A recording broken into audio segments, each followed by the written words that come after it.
Halo teman-teman semua, kembali lagi bersama Tiara di channel Batas Naskah. Semoga teman-teman Batas Naskah sehat selalu ya. Nah, sekarang kita akan membacakan kisah dengan judul Penderitaan untuk Keluarga Besan. Yuk, simak aja ceritanya sampai selesai.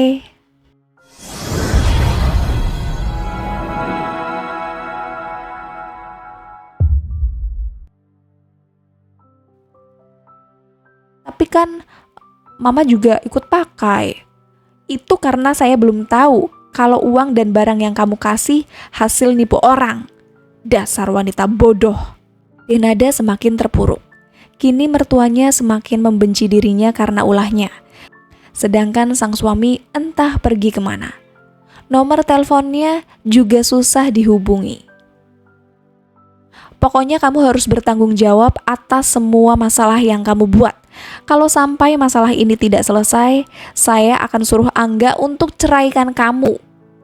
Mendapat ancaman dari mertua, Denada langsung berlutut. Ia benar-benar takut jika bercerai dari Angga. Ia tidak mau lagi hidup miskin seperti dulu, bahkan untuk makan saja susah. Mah, jangan suruh Mas Angga ceraikan aku, Mah. Aku mohon ampun. Tolong jangan pisahkan aku. Rianti berdengus kesal. Ia benar-benar sudah muak dengan masalah yang ia hadapi. Dibandingkan dengan Denada, mantan mantunya jauh lebih berguna dan tidak pernah membuat masalah dengan dirinya, apalagi merembet ke bisnisnya. Kamu memang mantu sial, Denada. Justru saya sangat bersyukur punya mantu seperti Belinda, karena dia tidak pernah punya masalah dengan saya, apalagi sampai merembet ke bisnis saya. Sekarang kamu juga keluar dari rumah ini, cepat! Dengan kekuatan penuh, Rianti menyeret mantunya untuk keluar dari rumah itu. Niatnya Denada ingin meminta bantuan sang mertua untuk membantu dirinya, nyatanya semua itu gagal. Karena ulahnya bisnis mertuanya diambang kehancuran. Mah, tolong aku Mah, aku butuh uang. Gak sudi aku bantu kamu. Keluar kamu dari rumah saya. Rianti mendorong tubuh mantunya hingga tersungkur cukup keras. Dengan cepat ia menutup pintunya. Sedangkan Denada meraung kencang. Sayangnya mertuanya tidak mau menolong. Mah, buka pintunya Mah. Aku mohon. Denada, aku ceraikan kamu malam ini. Dan detik ini juga, kamu bukan lagi istriku. Bagai disambar petir di siang bolong, setelah seminggu suaminya tidak pulang ke rumah, tiba-tiba saja ia langsung diceraikan oleh suaminya. Mas, kenapa? Lirihnya. Aku sudah tidak sanggup lagi hidup sama kamu. Setiap hari aku selalu diteror dan diancam oleh para korban yang kamu tipu. Hidupku jadi tidak tenang. Bahkan untuk pergi ke kantor saja, aku harus bersembunyi. Padahal aku tidak melakukan kesalahan apapun terhadap orang lain. Tapi kenapa aku malah ikut terseret juga? Denada langsung bersimpuh di kaki suaminya. Ia memeluk kedua kaki suaminya. Ia terus saja memohon agar tidak diceraikan olehnya. Mas, jangan ceraikan aku. Aku berjanji akan menyelesaikan masalah ini. Kamu harus sabar, Mas. Perlahan, Angga melangkah mundur. Ia juga melepaskan tangan istrinya dari kedua kakinya. Silakan kamu bereskan baju dan barang-barang kamu. Aku yang akan antarkan kamu ke orang tua kamu. Masalah perceraian, biar aku yang urus. Untuk harta gono gini, kamu tidak perlu khawatir. Aku gak mau cerai dari kamu, Mas. Aku mohon. Maafkan aku, Denada. Aku kasih kamu waktu 1 jam untuk bereskan semua barang kamu. Hari ini aku akan pulangkan kamu ke orang tua kamu. Tunggu saja akta cerai dariku. Angga melangkah menjauh dari mantan istrinya. Denada hanya bisa terisak dengan keadaan seperti ini. Gara-gara tindak penipuannya terendus oleh ibunya Belinda, semua jadi kacau balau. Ketika Denada sedang membereskan semua barangnya ke dalam koper, tiba-tiba saja ponselnya berdering.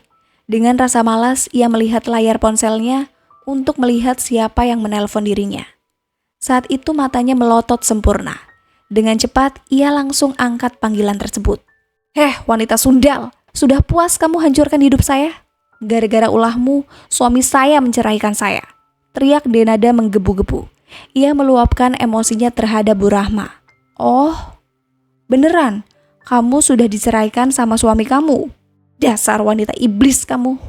Selamat ya, sudah jadi janda. Saya turut berduka cita atas keberhasilan kamu menjadi janda. Hati Denada semakin bergemuruh. Ia benar-benar marah besar. Awas kamu ya, saya akan balas perbuatan kamu terhadap saya. Jangan main-main ya, dasar nenek peot. Ya, saya tunggu aksi kamu. Kalau boleh saya kasih saran nih, mending kamu puas-puasin deh hidup di udara bebas sebanyak-banyaknya.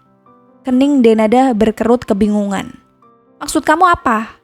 Ya, hirup udara bebas. Kan sebentar lagi kamu mau tidur di hotel jeruji.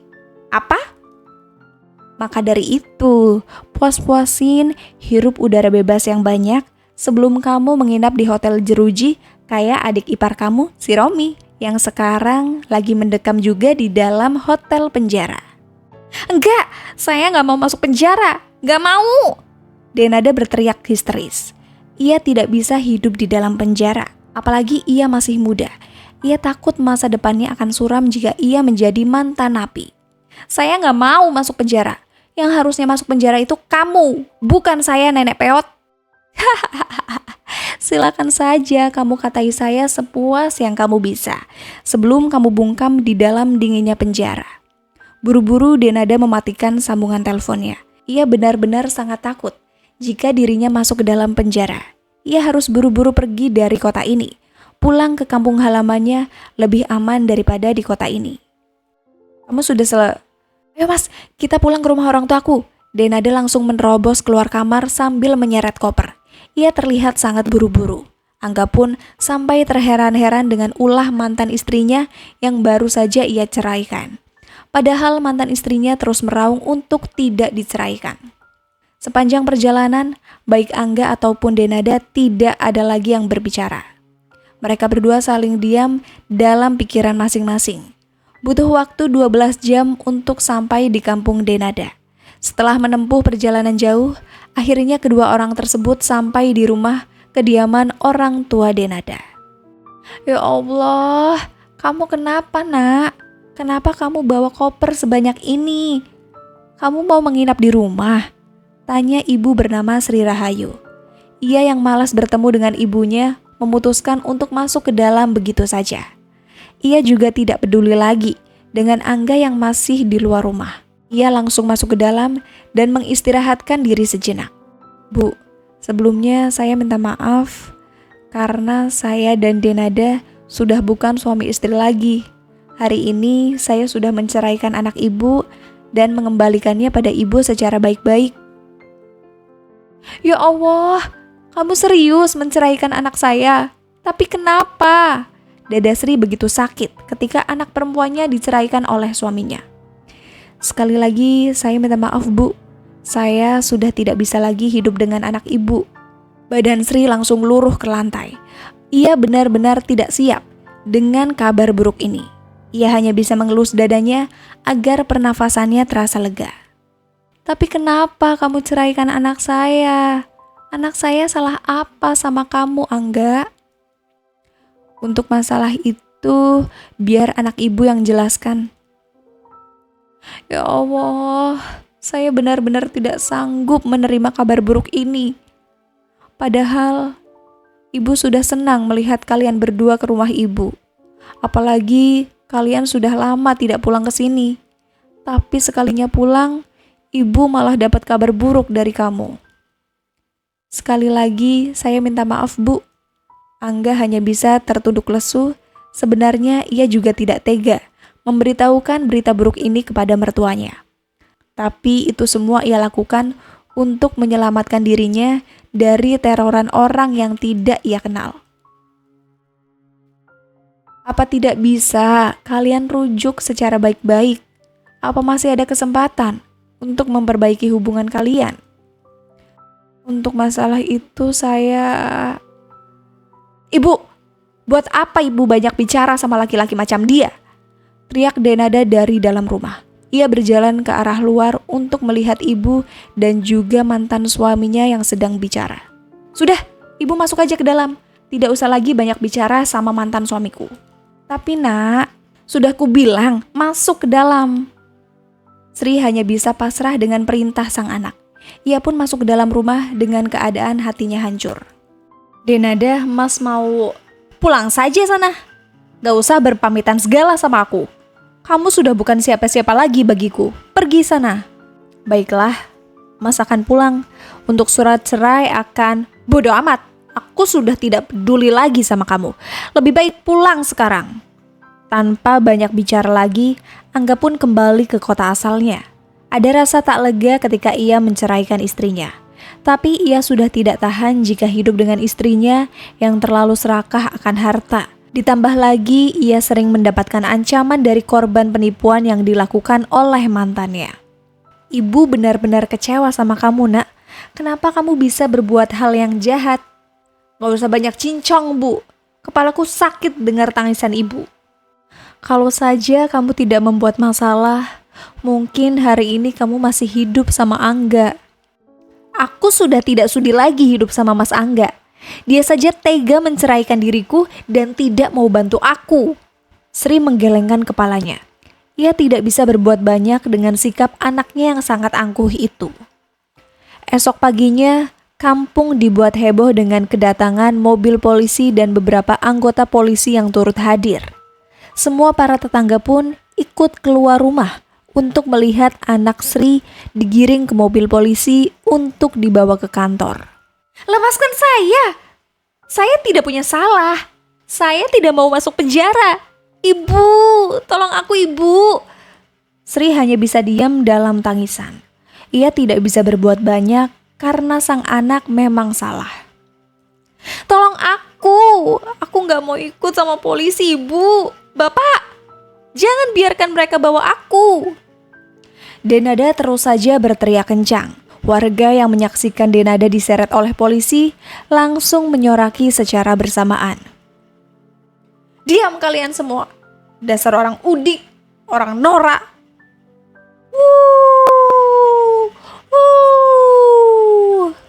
Makanya, jadi orang jangan suka nipu. Kalau hidup miskin, ya udah miskin aja, ujar salah satu warga. Mendengar omongan itu, mata Denada langsung melotot tajam. Diam kamu, dasar gendut. Mau saya sobek mulut kamu, ha? Makan tuh hotel penjara, mampus kamu masuk penjara. Makanya jadi orang jangan sombong.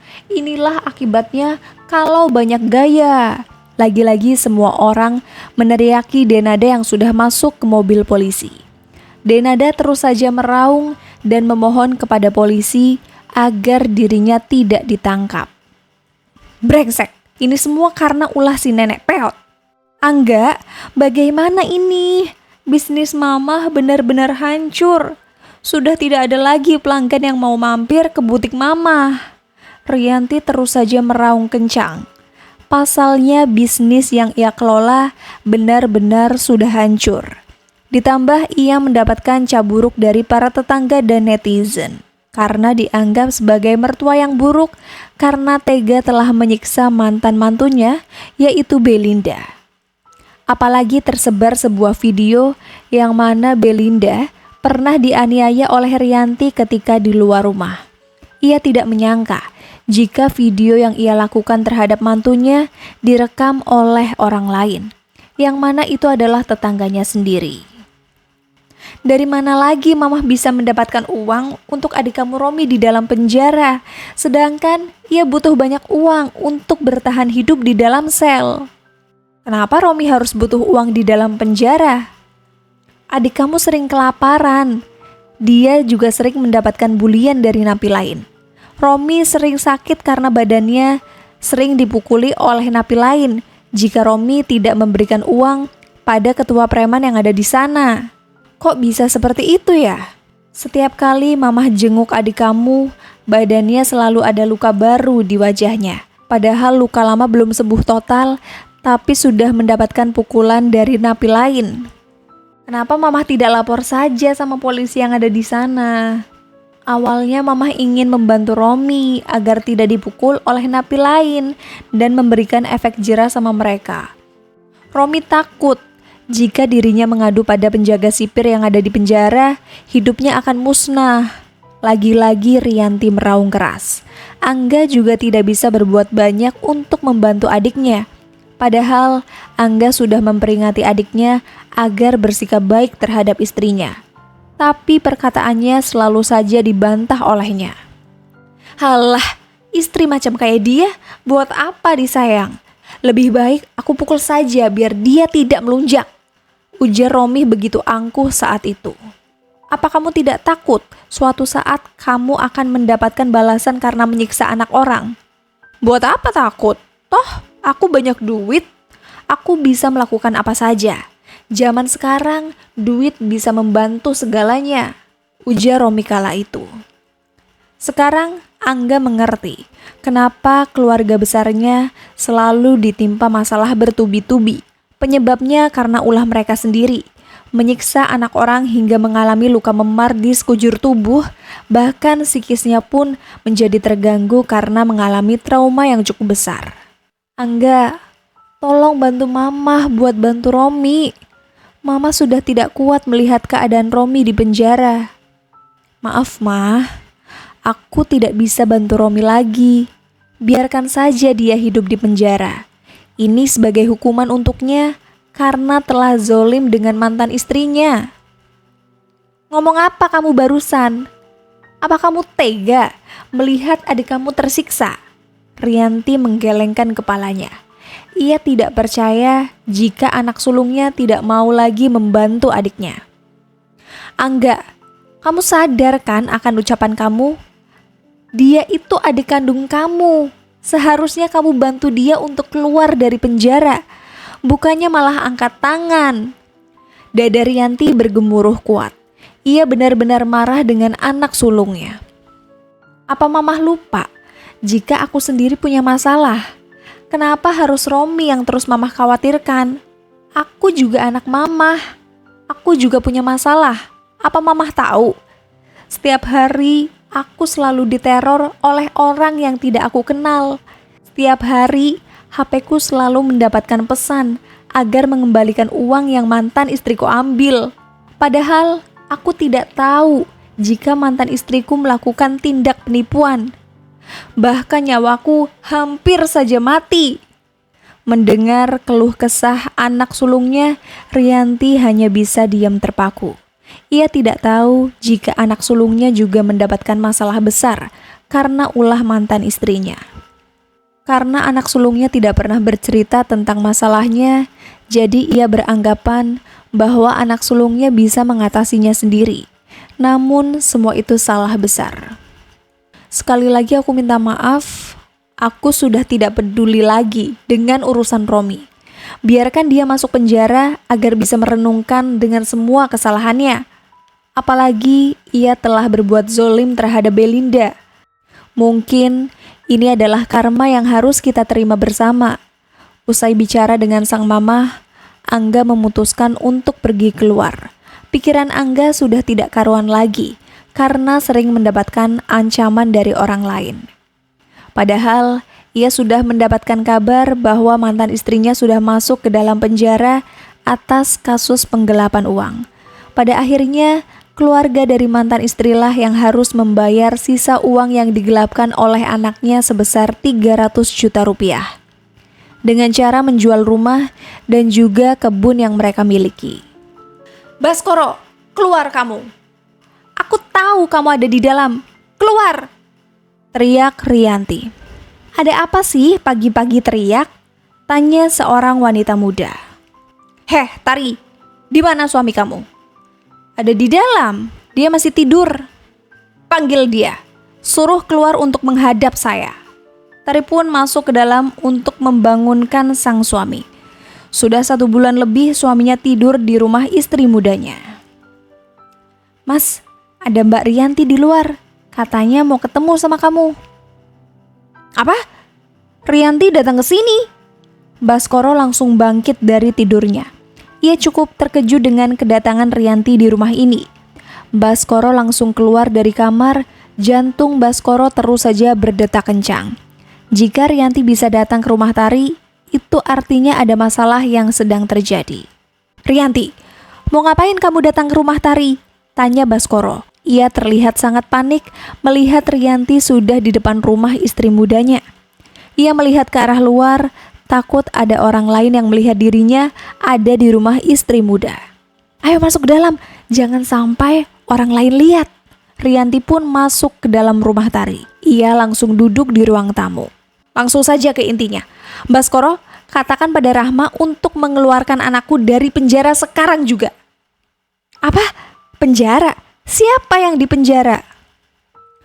Apa kamu tidak tahu jika Romi masuk penjara karena ulah istri tua dan anakmu itu? Mereka berdua menjebloskan Romi ke dalam penjara atas kasus KDRT dan divonis hukuman 5 tahun penjara.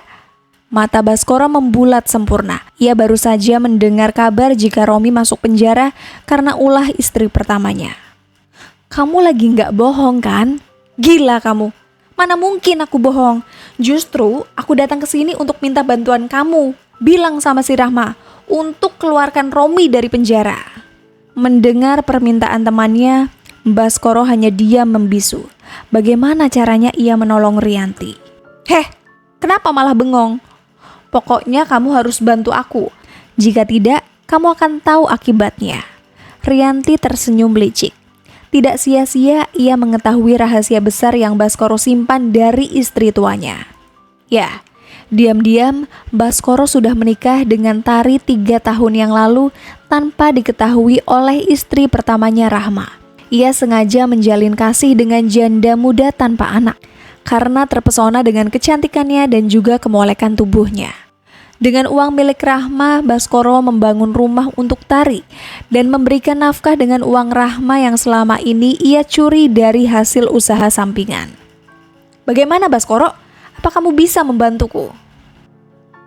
Entahlah, akan sangat mustahil jika Rahma mau membebaskan Romi dari dalam penjara. Kamu tahu sendiri kan bagaimana sifat keras kepala Rahma terhadapku. Aku tidak peduli, yang jelas kamu harus bantu aku untuk mengeluarkan Romi. Rianti langsung bangkit dari duduknya. Ia menatap Baskoro dengan senyum liciknya. Dengan ini, ia bisa melakukan apa saja terhadap Baskoro selama ia menggenggam rahasia Baskoro. Seperginya Rianti, Baskoro langsung menyenderkan kepalanya di sofa. Gimana caranya? Aku membujuk Rahma untuk mencabut laporannya, gumamnya. Ia pun tidak menyangka jika Rahma benar-benar membuktikan ucapannya terhadap keluarga Rianti. Ia tidak main-main dengan kata-katanya yang ingin menghancurkan keluarga Rianti sekaligus.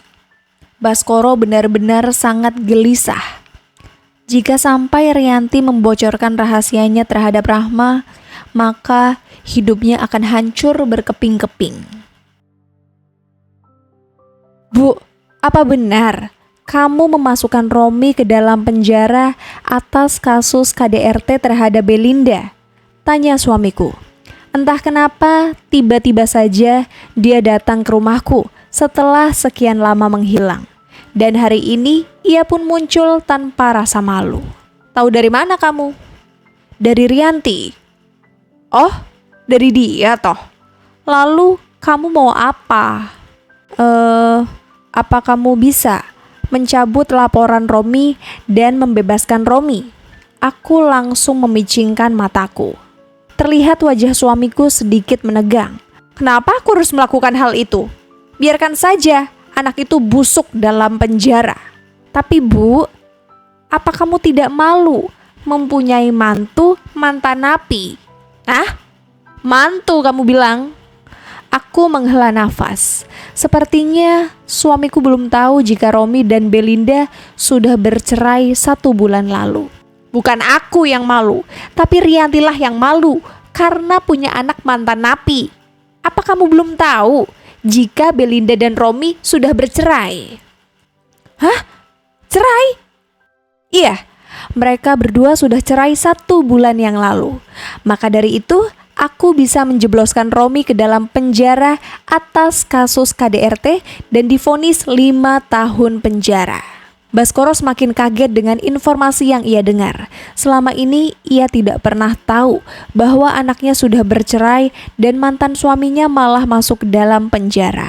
Kenapa harus cerai? Apa tidak bisa diperbaiki? Apanya yang harus diperbaiki? Kamu mau anak kita mati di tangan anak sialan itu? Bukan begitu, Ma. Lalu kamu mau apa datang ke sini? Kamu mau minta aku membebaskan Romi? Iya. Siapa yang suruh kamu melakukan hal itu? Temanmu itu ya? Rianti si nenek lampir itu? Iya, dia minta sama bapak agar anaknya dibebaskan dari penjara. Sebenarnya ada satu hal yang bikin ibu curiga sama bapak. Sebenarnya apa yang membuatmu harus menuruti perkataan Rianti? Apakah ia tahu sesuatu tentangmu hingga kamu bersikeras untuk membantu Rianti? Tidak, Bu. Bapak tidak ada yang disembunyikan kok dari ibu. Aku tersenyum tipis. Lihatlah wajahnya yang sudah tegang, bahkan keringat dingin sudah keluar dari wajahnya. Berkali-kali ia membenarkan posisi duduknya untuk mencari kenyamanan. Kalau tidak ada yang disembunyikan, kenapa wajah bapak terlihat gelisah ya? Bahkan cenderung ke arah panik. Ibu ini ngomong apa sih? Ibu tidak percaya dengan ucapan bapak. Apa bapak lupa? Sudah berapa lama kita menikah? 20 tahun lebih kita menikah. Jadi jangan pernah main-main denganku, Pak. Apalagi sampai ada satu kebohongan yang muncul di hadapanku. Saat itu juga ibu akan melakukan hal buruk sama bapak. Aku sengaja menekan kata buruk di hadapannya agar ia paham bahwa perkataanku tidak bisa ia remehkan. Dan satu lagi, ada beberapa harta ibu yang hilang, termasuk sertifikat rumah yang entah keberadaannya di mana. Apa bapak tahu di mana sertifikat rumah itu berada? Bapak tidak tahu, Bu. Kan yang simpan harta beserta sertifikat rumah kan ibu. Bapak mana tahu masalah itu. Oke, kalau bapak tidak tahu di mana sertifikat itu berada, ibu akan melaporkan masalah ini ke pihak berwajib. Apalagi uang yang ibu simpan semakin lama semakin berkurang. Ibu takut ada maling yang diam-diam masuk ke rumah ini dan menguras harta ibu. Lapor polisi? Iya, ibu akan buat laporan ke polisi. Lalu akan melakukan penyelidikan di rumah ini agar bisa mengetahui siapa yang maling di rumah ini. Ibu serius ingin melaporkan masalah ini ke pihak berwajib. Kenapa? Ada masalah kah? Hah? Enggak kok. Cuma sayang saja kalau uangnya untuk polisi. Daripada untuk polisi, lebih baik uangnya untuk membangun rumah saja kan di daerah Galaksi. Itu maksud bapak. Loh, kenapa tiba-tiba ibu menyebutkan rumah di Galaksi? Ya nggak apa-apa, siapa tahu aku bisa bangun rumah besar di sana. Kalau uang ibu sudah terkumpul banyak, apalagi di sana suka ada janda muda. Kan seru ya, kita punya teman seorang janda muda. Janda, ujarnya semakin gugup. Suamiku terus saja gelisah dengan ucapanku barusan. Sepertinya ia merasa panik ketika aku menyebutkan kata janda muda.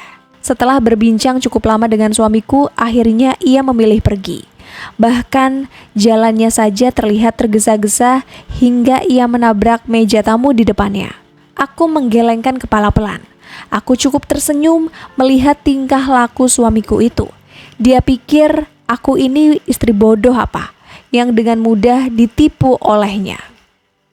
Halo Iqbal.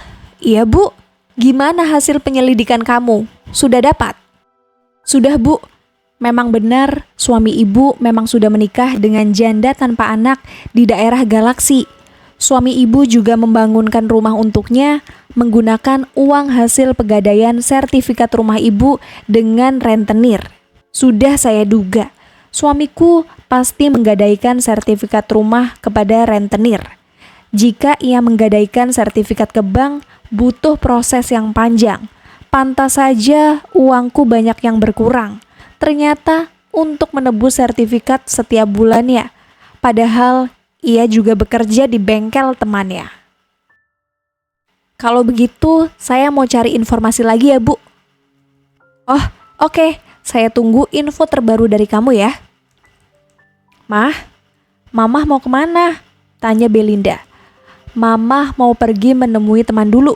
Kamu jaga rumah ya." "Hati-hati di jalan ya, Mah." "Iya sayang, kamu juga hati-hati ya di rumah." Setelah berpamitan dengan anakku, aku langsung pergi menuju tempat tujuan untuk menemui seseorang.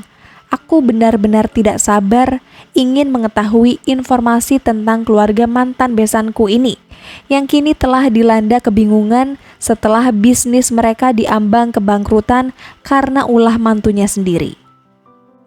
Setelah menempuh perjalanan 30 menit, aku telah sampai di sebuah restoran. "Ada informasi baru apa?" tanyaku. Iqbal yang aku sewa jasanya untuk membantuku menghancurkan keluarga Rianti beserta antek-anteknya, termasuk suamiku. "Saya ada banyak informasi baru mengenai suami ibu dan juga keluarga ibu Rianti. Bu Rahma mau informasi yang mana dulu?" "Saya mau informasi tentang Romi yang kini masih di dalam penjara. Untuk informasi tentang suami saya bisa nanti aja. Yang penting masalah dengan Romi harus selesai."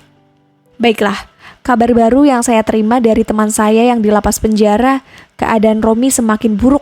Bahkan badannya sudah habis karena hampir setiap hari mendapatkan pukulan dari napi yang ibu sewa untuk terus memberikan hukuman neraka karena sudah membuat anak ibu menderita selama berumah tangga dengan anak ibu."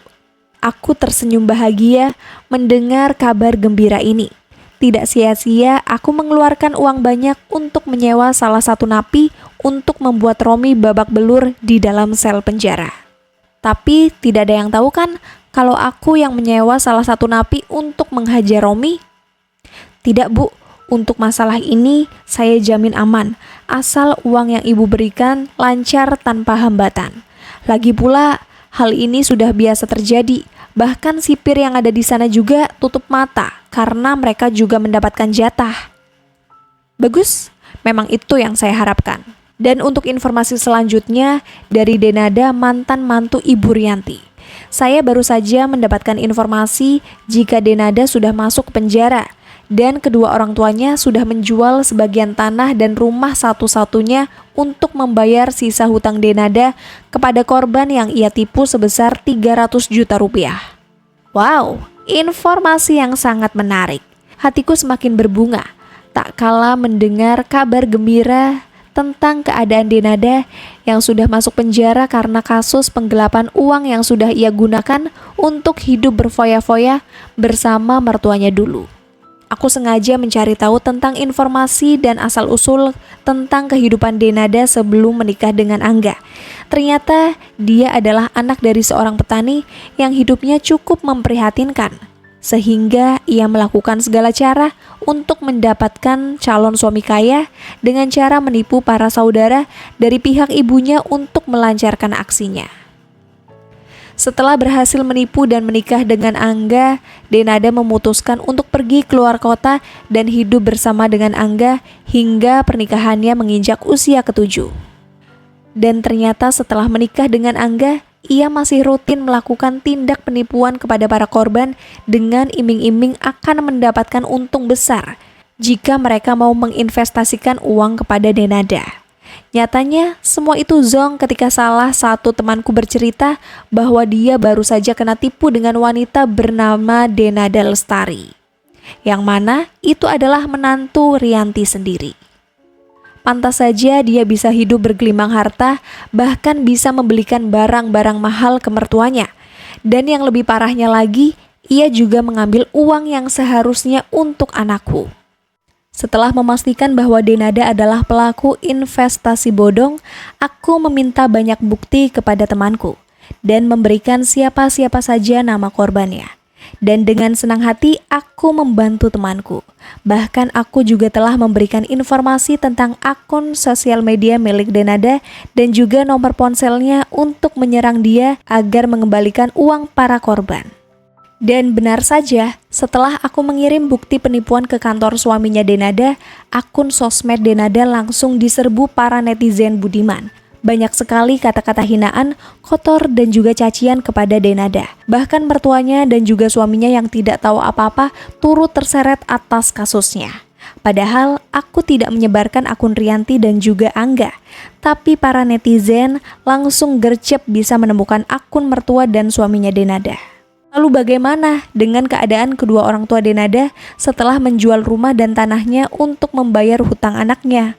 Saya dengar kedua orang tuanya tinggal di rumah salah satu saudara mereka. Orang tua Denada begitu kecewa karena sikap anaknya yang sudah kelewatan. Kalau bukan ancaman dari para korban, kedua orang tua Denada tidak akan sudi menjual rumah dan tanah untuk anak durhaka seperti Denada. Entah kenapa hatiku sedikit tersentil mendengar kabar kedua orang tua Denada menjual rumah dan tanah. Padahal mereka tidak punya salah apa-apa, tapi ikut terseret juga. Justru aku sangat kasihan dengan orang tua Denada yang mana mereka semua adalah orang baik. Dan mereka juga sudah memutuskan hubungan antara anak dan orang tua. Mereka sudah menganggap Denada sudah mati. Baiklah, untuk informasi tentang Denada sudah cukup. Aku sudah tidak mau mendengarkan lagi. Setidaknya aku sudah bisa membuat dia menderita di dalam penjara. Bahkan dia juga sudah dibuang oleh orang tuanya. Kalau begitu, informasi selanjutnya datang dari mantan besan Ibu Rianti. Saya dengar dari anak buah saya yang lain, bisnis Ibu Rianti sudah hancur karena tidak ada lagi yang mau beli baju di butik miliknya.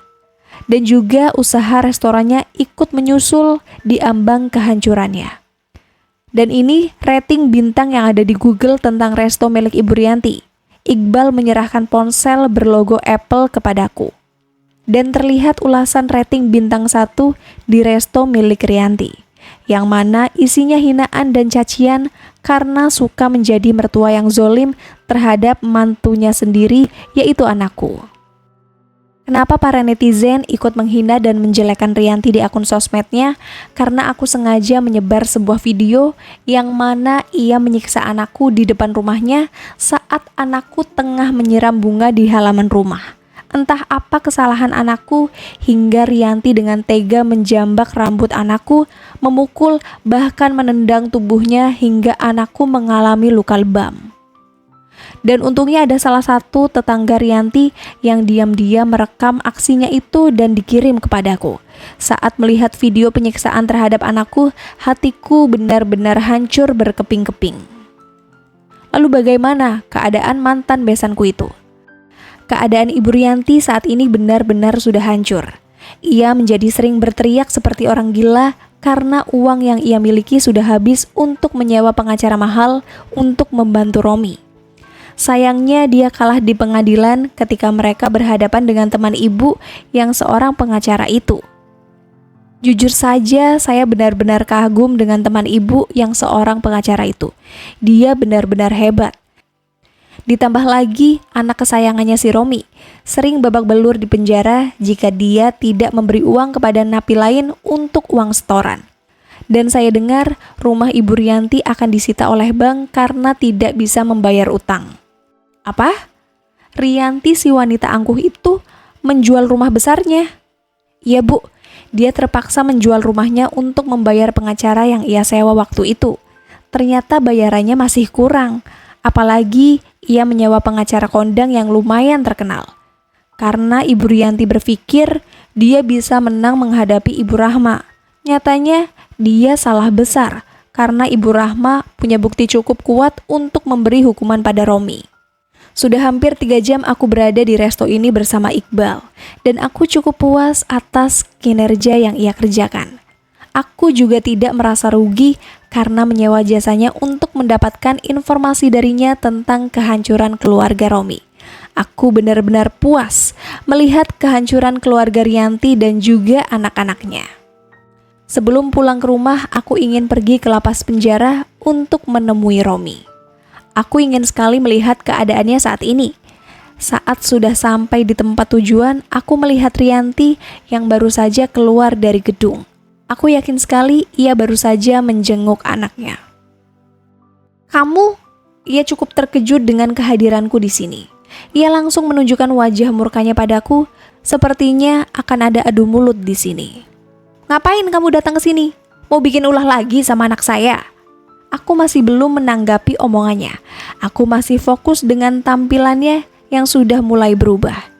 Beda sekali penampilannya dengan dulu. Bahkan emas yang selalu melekat di tubuhnya saja tidak ada. Heh, kamu budek ya?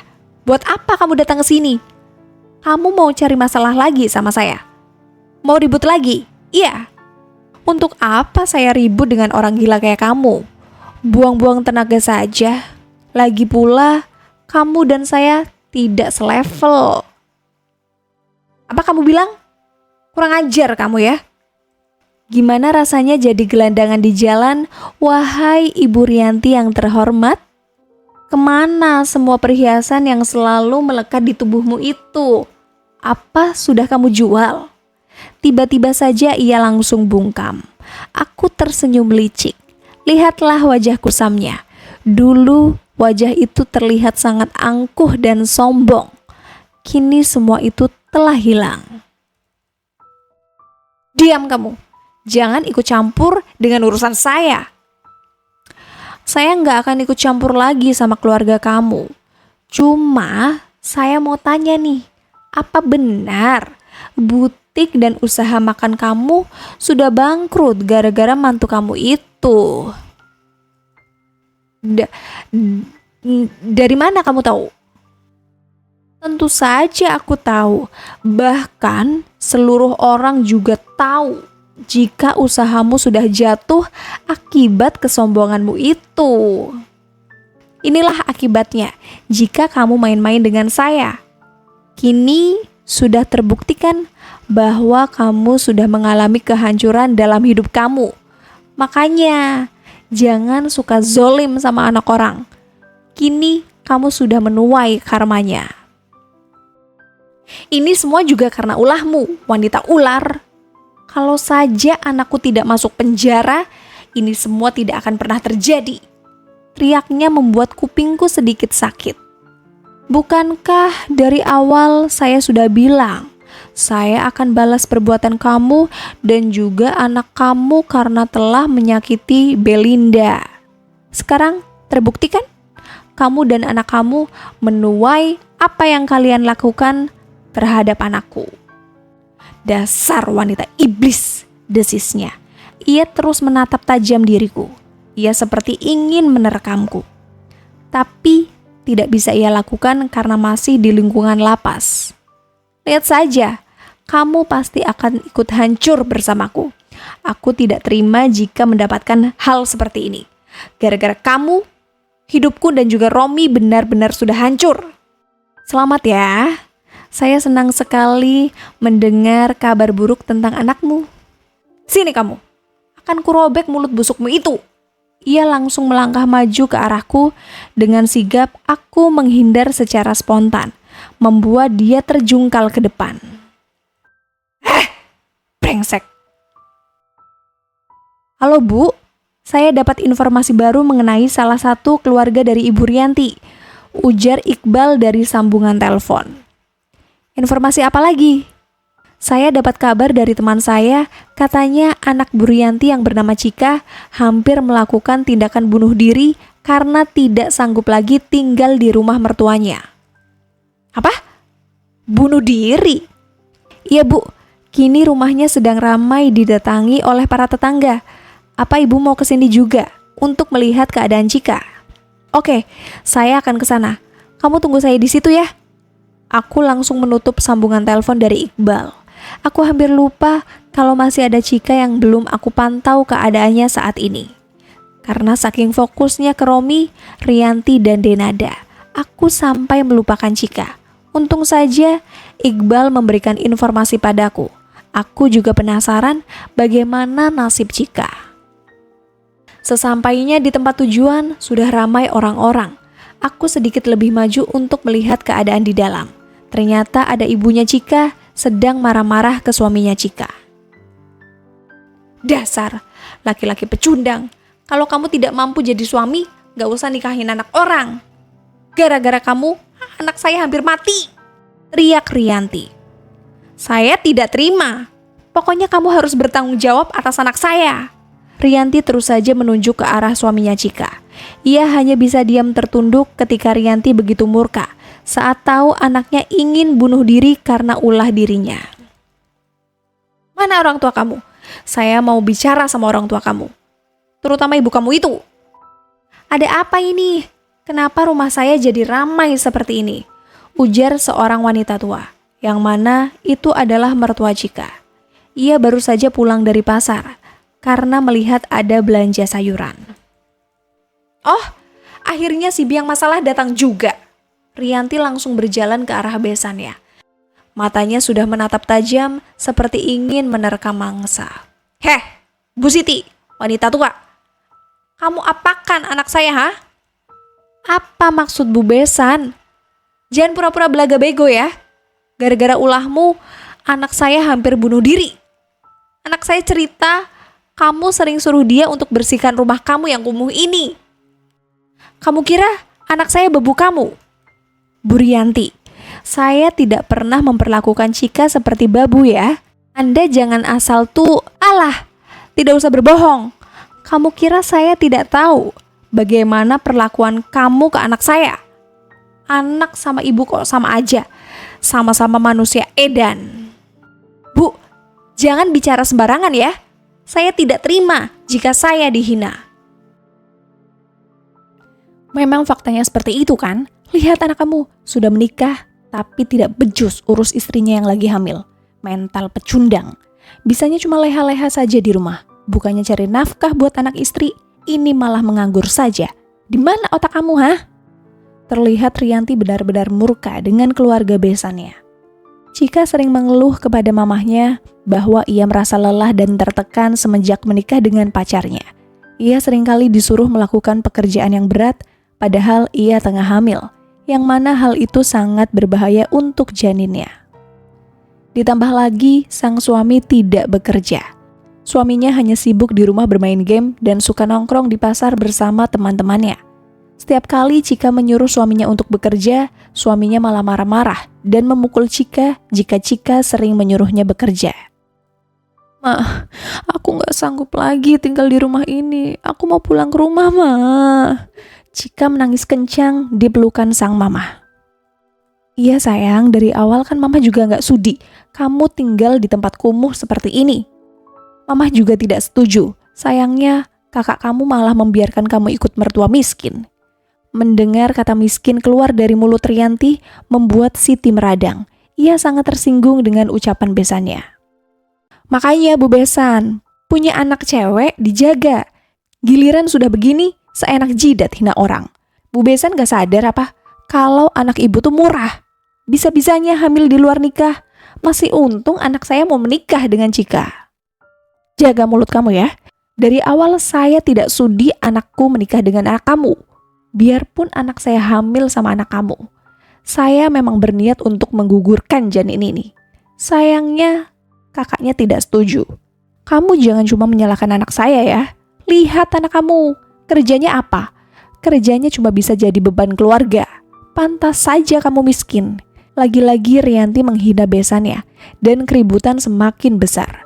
Semua orang yang ada di sana sibuk memisahkan pertengkaran. Bahkan perangkat desa sampai turun tangan untuk menyelesaikan masalah ini. "Pokoknya saya mau Chika bercerai dengan suaminya. Saya tidak sudi lagi berhubungan dengan keluarganya," ujar Rianti menggebu-gebu penuh dengan emosi. "Saya juga tidak mau punya mantu seperti Chika. Dia ini wanita manja, cengeng, tidak bisa melakukan pekerjaan rumah. Bisanya cuma nuntut anak saya, tapi untuk beres-beres saja tidak bisa. Heh, kamu pikir anak saya babu? Seenak jidat kamu suruh anak saya yang lagi hamil untuk beres-beres rumah. Kamu suruh anak kamu si Ari, suruh dia kerja. Jangan degem aja di rumah." "Sudah cukup, jika seperti ini kapan masalah ini selesai?" ujar perangkat desa bernama Pak Muklis. "Pokoknya saya mau anak saya pisah sama si Ari. Laki-laki pengangguran dan tidak berguna." "Bagaimana Ari? Apa tanggapan kamu tentang masalah rumah tangga kamu dengan istri kamu?" Ari hanya bisa menatap lurus ke arah istrinya yang masih menangis di dekat ibunya. Saya tidak tahu Pak. Saya juga bingung harus bagaimana." "Loh, kok begitu?" Pak Muklis terlihat heran dengan jawaban Ari. Istri kamu ini mau minta pisah loh sama kamu. Masa kamu sebagai kepala keluarga malah bingung? Tuh kan, lihat, laki-laki model kayak si Ari memang gak pernah ada gunanya, cibir Rianti. Diam kamu, jangan hina anak saya, ujar Siti dengan nada tinggi. Rianti langsung melongos dan mencibirkan bibirnya. Memang anaknya tidak berguna kok, gumamnya, tapi masih bisa didengar oleh orang sekitar. Jadi gimana keputusan kamu, Ri? Tanya Pak Muklis sekali lagi. Ia berharap ada satu keputusan yang keluar dari mulut Ari, karena dia ingin cepat-cepat pergi, karena masih banyak pekerjaan yang belum selesai. Sebenarnya saya tidak mau pisah sama Cika. Mendengar ucapan Ari, Rianti langsung bangkit dari tempat duduknya. Ia langsung menunjukkan jarinya ke arah Ari dengan penuh amarah. Apa? Kenapa kamu tidak mau pisah sama anak saya? Kamu mau bikin anak saya tersiksa hidupnya sama kamu? Iya, kamu mau bikin anak saya mati kelaparan karena tidak kamu kasih makan? Pokoknya kamu harus pisah. Bu Rianti, tolong tenang sedikit. Jangan biarkan emosi menguasai diri kita. Bagaimanapun, Cika dan Ari statusnya masih suami istri. Keputusan juga ada di tangan mereka berdua. Kita tidak bisa memutuskan sembarangan. Tapi Pak, Bu, sabar. Kita selesaikan masalah ini dengan kepala dingin agar masalah ini kelar. Rianti hanya bisa menahan kesal. Ia pun duduk kembali ke tempat semula. Bagaimana Ari? Apa yang kamu mau? Tanya Pak Muklis sekali lagi. Saya tetap mau sama Cika, Pak. Saya nggak mau pisah. Aku tetap mau pisah sama kamu. Aku sudah gak tahan hidup sama laki-laki model kayak kamu. Kamu itu beban buat aku dan juga anakku. Jika aku masih hidup sama kamu, bisa-bisa aku mati kelaparan karena kamu tidak bekerja. Cika kembali menangis di pelukan mamahnya. Ia benar-benar tidak tahan hidup dengan suaminya. Cik, abang mohon sama kamu.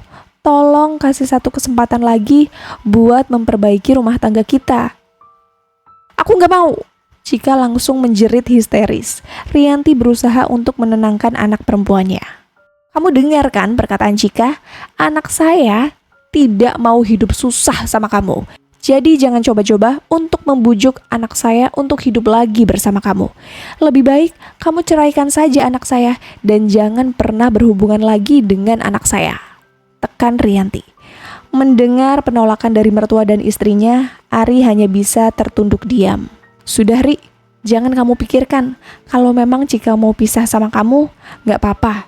Biarkan dia pergi sama mamahnya, kamu dan dia memang tidak cocok untuk berjodoh. Apalagi dari segi ekonomi sangat jauh sekali. Dari awal ibu memang tidak setuju kamu menikah dengan Cika. Tapi keadaanlah yang memaksa kamu harus menikah dengan Cika karena diantaranya kalian sudah ada anak di perut Cika. Sekarang juga talak anak saya. Saya akan bawa dia pergi dari rumah kumuh ini. Tekan Rianti, membuat Ari terpaksa untuk melepaskan istrinya. Sejujurnya, ia masih mencintai istrinya. Sayangnya, ia sering terhasut oleh omongan ibunya agar Cika dijadikan seperti pembantu bergedok mantu. Kamu jangan manjakan Cika, Ri. Dia harus bisa mandiri di rumah ini. Pokoknya dia harus bantu ibu untuk bereskan semua rumah ini. Dari cuci piring, baju, nyapu, pel lantai, lalu bantu ibu jualan juga di pasar. Ibu tidak mau Cika jadi istri yang manja, walaupun dia hidup bergelimang harta dari orang tuanya. Tapi Bu, Cika lagi hamil anakku. Kasian kalau dia mengerjakan pekerjaan rumah, apalagi sampai ikut berjualan. Aku juga mau kerja untuk anak dan istriku, Bu. Halah, buat apa kamu repot-repot kerja cari uang? Istrimu itu kan keluarga kaya, banyak uang. Apalagi ibunya punya usaha butik sama usaha restoran. Tinggal minta saja sama keluarganya Cika, beres. Awalnya, Ari tidak mau mengikuti omongan sang ibu agar tidak bekerja di luar sana. Namun, lama-lama Ari menjadi terhasut dengan omongan ibunya agar tidak bekerja. Dan untuk masalah uang, Ari tinggal minta pada Cika. Dan Cikalah yang minta ke keluarganya untuk kebutuhan rumah. Karena jika sering meminta uang kepada orang tua dan kakaknya, Ari menjadi merasa di atas awan. Ia tidak perlu capek-capek mencari uang untuk kebutuhan rumah. Karena sudah ada Chika yang mencarinya. Tugas dia di rumah hanya makan, tidur, main game, keluar rumah hingga menjelang pagi. Sedangkan Chika sibuk dengan urusan rumah, ditambah lagi dia ikut berjualan bersama dengan ibu mertuanya di depan pasar. Hingga akhirnya Chika tidak kuat menjalani rumah tangga bersama Ari. Ia memutuskan untuk bunuh diri dengan cara memotong pergelangan tangannya dengan pisau dapur.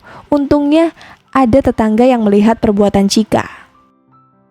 "Lepas, aku mau bunuh diri. Jangan halangi perbuatan saya." Chika terus saja menjerit histeris. Ia mencoba merebut pisau dari tetangganya, namun gagal karena pisau dapurnya telah dilempar keluar rumah. Karena jeritan Chika cukup kencang, maka para tetangga berbondong-bondong keluar untuk melihat keributan.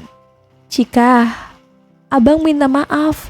Abang memang salah karena sudah membuat kamu menderita dan tertekan," ujar Ari. Sayangnya Chika tidak membalas ucapan suaminya yang kini telah menjadi mantan. Ia sudah muak menjalani rumah tangga dengan Ari.